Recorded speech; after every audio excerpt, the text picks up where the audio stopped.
सलामकुम। हाँ जी, की हाल चाल तुहाडे? उम्मीद करदी हां सारे खैरियत नाल होणगे। अच्छा जी, ते असी चले अज मूलियां ते शलजम पट्टन। ते आजो चलदे हां मूलियां शलजम पट्टन, नाले तुहानूं दसदे हां किद्दां पट्टी दे आ।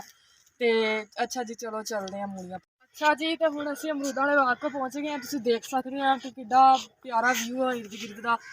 ते की उन्हें कहंदे ने, हुण असी चले हां मूलियां ते शलजम वाले खेत वाले पासे। उत्थे जाके ते तुहाडे नाल यानी मुलाकात हुंदी है। अच्छा जी, तो तुसीं देख सकदे आ कि असी पहुंच गए हैं उत्थे।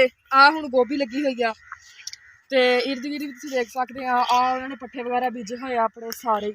ते अच्छा, हुण आपां चलदे हां जाके मूलियां ते शलजम पट्टदे हां। अच्छा जी, तो हुण असी पहुंच गए। तुसीं देख सकदे आ कि किन्ना VIP व्यू है इस जगह का। ते हुण असी पट्टदे हां मूलियां ते नाल तुहानूं दसदे हां कि किद्दां पट्टी दियां ने।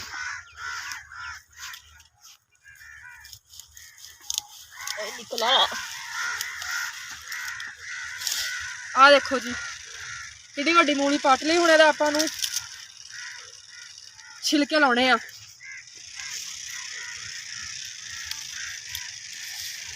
तुसीं देख सकदे हो किन्नियां सोहणियां। अच्छा जी, आ दो मूलियां पट्ट लियां। हुण आपां पट्ट रहे हां शलजम।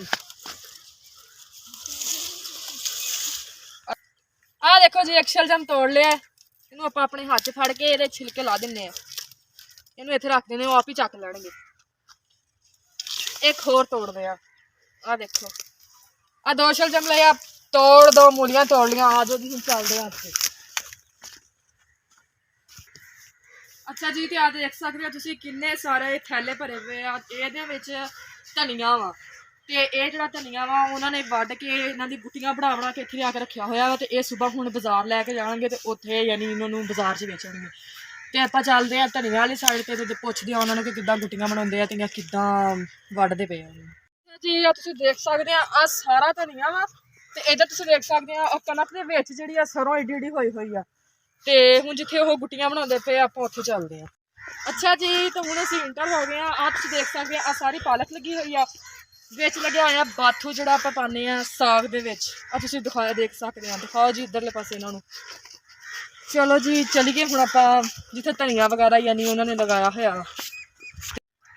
अच्छा जी, ते आ देख लो मेरे हत्थ च दातरी आ। असीं वड्ढन लगे आ धनिया। ते धनिया वड्ढदे आ ते गुट्टियां बनाने आ आपां।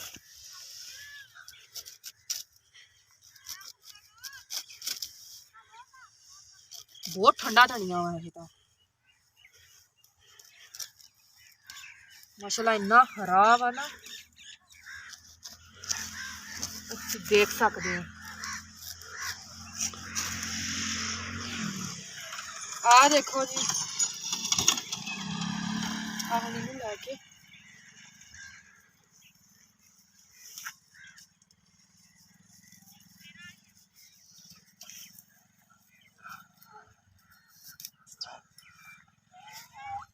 अच्छा जी, थोड़ा जिहा होर वड्ढ लैन्ने आ, इक गुट्टी होर बन जूगी।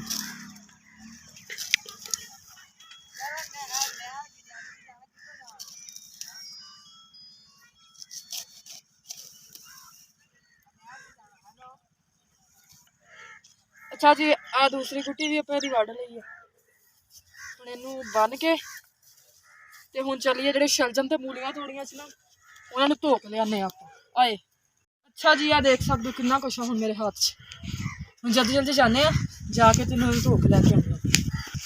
हाँ जी जी, इत्थे असीं पहुंच गए। शिट, इत्थे ते पानी है नहीं, अज पानी नहीं छड्डिया। आ तुसीं देख सकदे खाले सारे गले पे आ। एह् हैगे आ साडे जुड़वा खाले। ते इर्द गिर्द दा व्यू भी तुहानूं दिखा सकदे आ कि किड्डा VIP व्यू बनेआ होया सारा। अच्छा जी, हुण असीं नैह्र ते चले आ क्योंकि इत्थे ते पानी है नहीं। मूलियां शलजम ते धोने लाजमी है ना।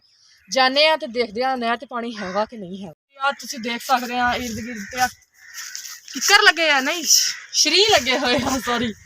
अच्छा जी, हुण असीं तुरे जाने आ नैह्र आह्ली साइड नूं। चलो जी, जल्दी जल्दी जाने आ ते तुहानूं नैह्र दिखाने आ ते नाले आपां शलजम ते अपणियां मूलियां धो के लैके आने। आहो, अभी नैह्र च भी अज पानी है नहीं, नैह्र भी सुक्की पई आ। हुण मैं कन्फ्यूज हो गई आं कि मैं मूलियां ते शलजम कित्थे धोवांगी। अच्छा जी, हुण यही सोचा कि आपां चलदे आ वापस घर ते घर जाके मूलियां शलजम धोवांगे ते इन्हां नूं खावांगे। अच्छा जी, ते असीं यानी हुण वापस चले आ ते वापस जाने आ आहिस्ता आहिस्ता। नाले तुहानूं दिखांदे आ सारा। आ व्यू देखो किन्ना प्यारा वा। ਤੇ ਮੈਂ ਤਾਂ ਖੁਦ ਇਸ ਵਿਊ ਨੂੰ ਦੇਖ ਕੇ ਬਹੁਤ ਜ਼ਿਆਦਾ ਖੁਸ਼ ਹੋਈ ਹਾਂ ਤੇ ਬਹੁਤ ਜ਼ਿਆਦਾ ਕਿ ਕਾਫੀ ਅੱਛਾ। ਤੇ ਤੁਸੀਂ ਹੁਣ ਮੇਰੀ ਵੀਡੀਓ ਦੇਖਣੀ ਆ ਤੇ ਮੈਨੂੰ ਦੱਸਣਾ ਵਾ ਕਿ ਮੇਰੀ ਵੀਡੀਓ ਕਿੱਦਾਂ ਤੁਹਾਨੂੰ ਲੱਗੀ ਜਾਂ ਇੱਥੇ ਸਾਡੇ ਪਿੰਡ ਦਾ ਕਿੱਦਾਂ ਤੁਹਾਨੂੰ ਮਾਹੌਲ ਲੱਗਿਆ। ਤੇ ਪਲੀਜ਼ ਮੇਰੀ ਵੀਡੀਓ ਨੂੰ ਜ਼ਿਆਦਾ ਤੋਂ ਜ਼ਿਆਦਾ ਲਾਈਕ ਕਰਿਓ, ਅੱਛੇ ਵਿਊਜ਼ ਦਿਓ ਤੇ ਮੇਰੀ ਵੀਡੀਓ ਨੂੰ ਜ਼ਿਆਦਾ ਤੋਂ ਜ਼ਿਆਦਾ ਸ਼ੇਅਰ ਕਰਿਓ। ਅਮਰੂਦ ਤੱਕ ਪਹੁੰਚ ਗਿਆ। ਮੈਂ ਅਮਰੂਦ ਤੋੜ ਰਿਹਾ। ਅੱਛਾ ਜੀ, ਨਾਲ ਨਾਲ ਅਮਰੂਦ ਖਾਂਦੇ ਜਾਂਦੇ ਆ ਤੇ ਘਰ ਨੂੰ ਚੱਲਦੇ ਆ। ਅੱਛਾ ਜੀ, ਤੇ ਗਾਈਜ਼ ਅਸੀਂ ਘਰ ਪਹੁੰਚਣ ਵਾਲੇ ਹਾਂ ਹੋਰ 5 ਮਿੰਟਾਂ ਤੱਕ। ਤੇ ਤੁਸੀਂ ਆਹ ਦੇਖ ਸਕਦੇ ਆ ਧੁੰਦ ਵੀ ਪੈਣਾ ਸ਼ੁਰੂ ਹੋ ਗਈ ਆ। ਇਰਦ ਗਿਰਦ ਤੁਹਾਨੂੰ ਦਿਖਾ ਸਕਦੇ ਆ ਸਾਰਾ। ਅੱਛਾ ਜੀ, ਹੁਣ ਘਰ ਪਹੁੰਚ ਕੇ ਫਿਰ ਤੁਹਾਡੇ ਨਾਲ ਗੱਲ ਕਰਦੇ ਹਾਂ। ਅੱਛਾ ਜੀ, ਹੁਣ ਅਸੀਂ ਘਰ ਆ ਗਏ ਆ ਤੇ ਆਪ ਪਿੱਛੇ ਦੇਖ ਸਕਦੇ ਆ ਘਰ ਦਾ ਗੇਟ ਆ। ਹੁਣ ਮਿਲਦੇ ਆ ਅਗਲੇ ਵਲੋਗ 'ਚ। ਅੱਲਾ ਹਾਫਿਜ਼।